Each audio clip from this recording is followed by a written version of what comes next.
Hello everyone, welcome to Vajram Brilliance Pointed dated 29 जुलाई। तो Bohai gulf news में है क्योंकि यूनेस्को ने यहाँ की एक बर्ड सेंचुरी चाइना की इसको वर्ल्ड हेरिटेज साइट बता दिया। तो ये हमें इम्पोर्टेंट नहीं है कि ये क्या चीज़ है, तो बोहाई गल्फ देख लेना है। तो इसको बोलते हैं शैनडोंग पेनिनसुला पेनिनसुला शैनडोंग पेनिनसुला, जो कि नीचे दिया हुआ है। दूसरा जो पेनिनसुला है उसको बोलते हैं लियाओडोंग। लियाओडोंग कौन सा है? ये वाला। तो हमें ये देख लेना है कि यहाँ पे एक रिवर ट्रेन हो रही है जिसका नाम है हुआंग हे। हुआंग हे, इसको येलो रिवर भी बोलते हैं। ये चाइना की सेकंड लॉन्गेस्ट रिवर है। लॉन्गेस्ट रिवर कौन सी है? लॉन्गेस्ट रिवर है यांगजे रिवर।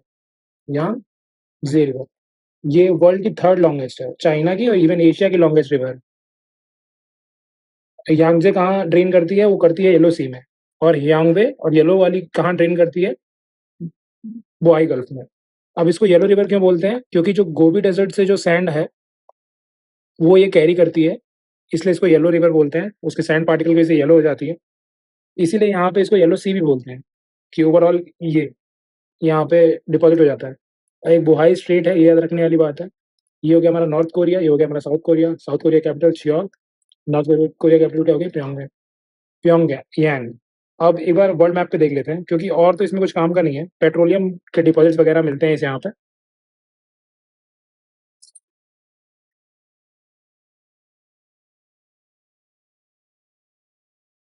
तो अब देखो, जैसे यहाँ पे काम का हमारे लिए क्या है कि बीजिंग जो कैपिटल है चाइना की, वो इसके पास में है, बोहाई गल्फ के पास। ये हो गई हमारे युआंगवे येलो रिवर, ये हो गई यांगजे रिवर, ये वुहान जहाँ से कोविड फैला था।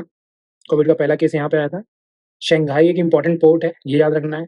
एक हांगजाऊ बे, हांग हांगजाऊ बे यहाँ लोकेटेड है। ईस्ट चाइना सी देख लो आप, कि येलो सी हो गया, यहाँ ईस्ट चाइना सी यहाँ पे। ryukyu आइलैंड्स किसको बिलोंग करते हैं? ये ये हो गया हमारा जापान, उनको बिलोंग करते हैं। लुजॉन स्ट्रेट देख लो, ये किसके बीच में है? फिलीपींस के बीच में है, फिलीपींस और ताइवान के बीच में। ताइवान और चाइना के बीच में कौन सा है? Taiwan straight. एक और इंपॉर्टेंट चीज है कि यहाँ से दो करंट्स मिलते हैं। एक होता है जो हमारा, ये हो गया हमारा कुरुशिव। कुरुशिव जो होता है ये हमारा वार्म करंट। और एक ऊपर से आता है हमारा, उसे बोलते हैं ओयाशियो। ओयोशियो ओयोशियो करंट जो होता है ये कूल करंट। तो याद कैसे रखना है? जैसे ओए बोलना जो है ये काफी कूल लगता है, तो ओयाशियो जो है वो कूल करंट है, और कुरोशियो जो है वो वार्म करंट है। नेक्स्ट देखते हैं। तो पेरियार टाइगर रिजर्व जो कि केरला में है, इसे मिला है बेस्ट मेंटेन टाइगर रिजर्व का अवार्ड। किसके अंदर? मैनेजमेंट इफेक्टिवनेस इवैल्यूएशन के अंदर। ये क्या है? बेसिकली एक असेसमेंट टूल है। असेसमेंट टूल है for wild life sanctuary, national parks और टाइगर रिजर्व के लिए। किसने दिया है? ये ministry of environment, forest, climate change में। और ये हमने अडॉप्ट कहाँ से किया है? ये हमने अडॉप्ट किया है आईयूसीएन के world commission on protected areas framework of MEE, मतलब आईयूसीएन से हमने इसको अडॉप्ट किया basically, world commission on protected network से। और क्या काम का है? काम का है कि पंबा और पेरियार रिवर्स का ओरिजिन है इस टाइगर रिजर्व में। और यहाँ पे दो ट्राइबल कम्युनिटी रहती है, एक मनान्स और पलियान्स करके, बस। और यहाँ पे ये इंपॉर्टेंट है, लायन टेल्ड मकाक, नीलगिरी लंगूर और गोल्डन लंगूर जो है। इसमें लायन टेल्ड मकाक है, ये तो एंडेमिक है वेस्टर्न घाट को, तो ये एंडेंजर्ड है। और नीलगिरी जो लंगूर है ये भी हमारा, ये वल्नरेबल है, बट ये एंडेमिक है।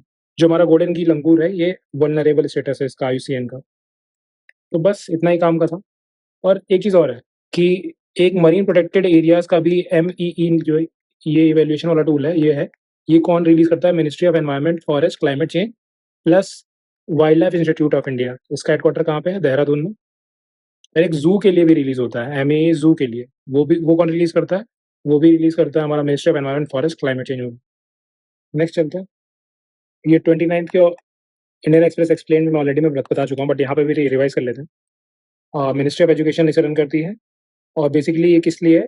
प्रोफिशिएंसी इन न्यूमरेसी, और दूसरा जो हमारा था फाउंडेशनल लिटरेसी। फाउंडेशनल लिटरेसी मतलब क्या हुआ? किसी लैंग्वेज को अंडरस्टैंड कर पाना, कॉम्प्रिहेंड कर पाना प्लस राइट कर पाना। और न्यूमरेसी मतलब हम बेसिकली डाइ मतलब नंबर्स अंडरस्टैंड कर सकते हैं, और सर्कल जैसे आइडेंटिफाई कर लिया है या फिगर से आइडेंटिफाई कर ले रहे हैं, तो इसकी न्यूमरेसी चाहिए। कब तक अचीव करना है? 2026-27 तक। और ये 5 टियर इम्प्लीमेंटेशन है बेसिकली इसका, नेशनल लेवल पे, स्टेट लेवल पे, डिस्ट्रिक्ट, ब्लॉक, स्कूल लेवल पे, in all states and UTs. Age group क्या है? 3 to 9। तो 3 कहाँ, 3 हो गया हमारा प्री स्कूल, और 9 कब तक? 3rd ग्रेड तक। और ये आता किसके अंदर है? ये समग्र शिक्षा अभियान, जो कि 2018 में लॉन्च हुआ था। और इसमें क्या है, ये स्पॉन्सर्ड स्कीम है, सेंट्रली स्पॉन्सर्ड स्कीम, जिसका 60% जो आता है सेंट्रल की गवर्नमेंट की तरफ से, 40% जो आता है स्टेट गवर्नमेंट की तरफ से। उसके अंदर ये सब स्कीम है। 2021 में लॉन्च हुआ था ये मिशन। नेक्स्ट देखो, इस आर्टिकल में क्या दिया हुआ है कि वुमेन की और 2 बच्चों की डेड बॉडी मिली है। ये हमारे काम का नहीं है। हमारे काम का ये है कि इसी से ज्योग्राफी पढ़ लेते हैं इसकी, डल लेक की। अगर आप ज्योग्राफी पढ़ोगे तो वहाँ पढ़ लेना, बट यहाँ भी पढ़ लेते हैं थोड़ा बहुत। श्रीनगर में है ये लेक, और ये जेएनके की सेकंड लार्जेस्ट लेक है। फर्स्ट कौन सी है? वुलर लेक, जो कि इंडिया की लार्जेस्ट फ्रेश वाटर लेक भी है। और अब वापस आ जाते हैं डल लेक पे। इसको बोलते हैं jewel in the crown of Kashmir, Srinagar jewels भी बोलते हैं। पीर पंजल माउंटेन में मिलती है।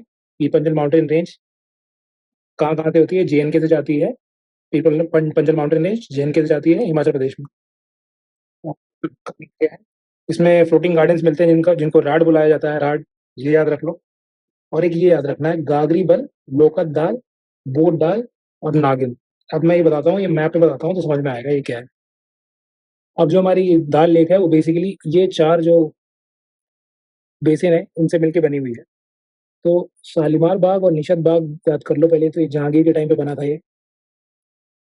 और यहाँ एक चीज़ गलत दी हुई है कि जो रूपलंक दिया हुआ है ये बेसिकली यहाँ होगा, और ये जो होगा वो यहाँ होगा। मतलब बोध दाल में जो है, बोध में सोनालंक है। सोनालंक का मतलब गोल्डन आइलैंड, सोनालंक गोल्डन आइलैंड। और लोकुत दाल में जो है सिल्वर। तो ऐसे याद कर लो कि लोग लोग लोग का मतलब क्या होगा? लोग। और जो लोग होंगे उनके पास इजीली एक्सेस किस चीज़ का हो सकता है? सिल्वर का होता है। ऐसे याद रख लो। बाकी ये याद रखो ना रखो, कोई इतना काम का नहीं है। ये शुरू हो गया फालतू करंट अफेयर्स।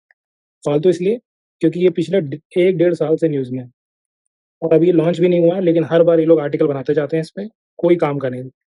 बस इतना याद रख लो कि जूस नाम का कोई अगर टेस्ट सीरीज में आए, तो वो बेसिकली जुपिटर पे जा रहा है और उसको यूरोपियन स्पेस एजेंसी बना रही है। बस इतना ही काम का है। फालतू आर्टिकल कुछ काम का नहीं है। सुप्रीम कोर्ट ने बेसिकली चेंज कर दिया है, कुछ अबॉलिश कर दिया है इसको थर्ड पार्टी इंश्योरेंस के लिए, बट काम का नहीं है। अगर थोड़ा बहुत याद भी रखना है तो बेसिकली जो व्हीकल्स के लिए जो पॉल्यूशन कंट्रोल जो डॉक्यूमेंट होता है वो ये चीज़ है। और ये आता है सेंट्रल मोटर व्हीकल रूल के अंदर, और ये 1 साल के लिए वैलिड होता है, फिर रिन्यू कराना पड़ता है। बस ये यूपीपीसीएस टाइप का क्वेश्चन, कोई रेलेवेंस नहीं है यूपीएससी में।